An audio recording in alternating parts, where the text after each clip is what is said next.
కానీ మానవ మృగాలకు కానీ చెక్ పడుతుందనేది మా ఉద్దేశంతో ప్రతి మహిళ చిన్నపిల్లల కాడి నుంచి పెద్దవాళ్ళ వరకు మనం చూస్తూ ఉంటాం. చిన్నపిల్లల్ని కొట్టబోతే చాలు ఎంతో అల్లరి చేస్తారు, వాళ్ళు కొట్టినంత అల్లరి చేస్తారు.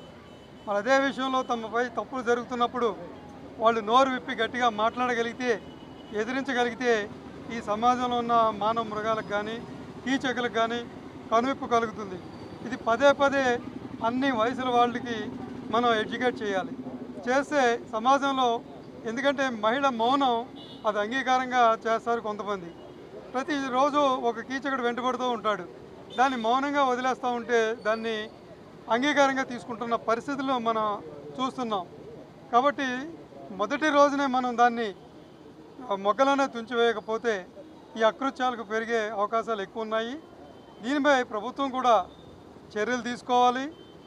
ఎన్నో పథకాలని ఆర్టీసీ బస్సుల మీద, ఆర్టీసీ బస్ స్టాండ్లోనూ రైల్వే స్టేషన్స్లోనూ రాస్తారు. కానీ ఈ మహిళా సంరక్షణ గురించి కానీ వారికి సంబంధించిన ఎటువంటి ప్రమాదకరమైన ఇవి నెంబర్లు ప్రమాదంలో ఉన్నప్పుడు పోలీసులకు చేరవేయవలసిన నెంబర్లు కానీ ఏవి కూడా ఎక్కడా కూడా స్కూళ్ళల్లో కానీ ప్రదర్శించబడవు.